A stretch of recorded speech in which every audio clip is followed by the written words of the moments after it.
Xin chào các bạn. Hôm nay, Hà Thanh sẽ giới thiệu món salad cá hồi khoai tây, món ăn bổ dưỡng, no bụng và tinh tế. Cách làm: chuẩn bị nguyên liệu: cá hồi 150 đến 200 g phi lê cá hồi, khoai tây 200 đến 300 g, rau củ, xà lách, cà chua bi, dưa leo, gia vị, dầu ô liu, muối, tiêu xay, chanh, nước sốt, dressing, sốt mayonnaise, mù tạt vàng, yellow mustard, mật ong.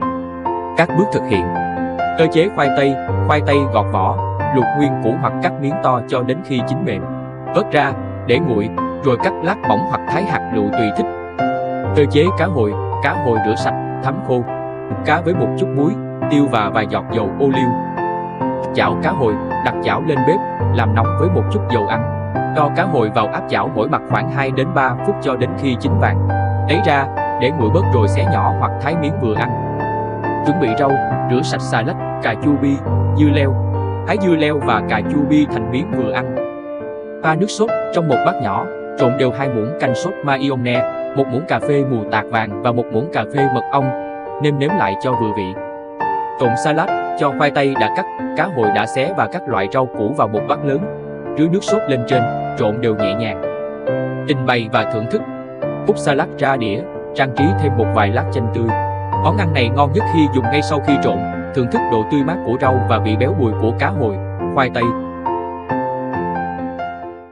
Những điều cần lưu ý: cá hồi nên áp chảo cá vừa chín tới, không nên nấu quá lâu vì sẽ làm cá bị khô và mất đi vị béo.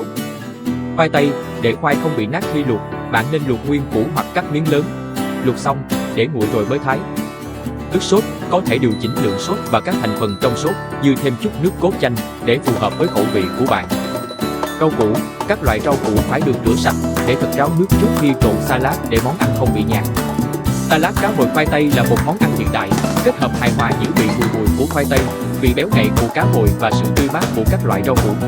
Đây không chỉ là một món khai vị hấp dẫn mà còn có thể dùng làm món chính bởi sự đủ đầy về dinh dưỡng, giúp bạn no lâu mà không bị ngán.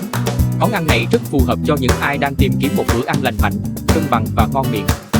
Cảm ơn các bạn đã theo dõi. Hẹn gặp lại trong những video về món ăn hấp dẫn tiếp theo.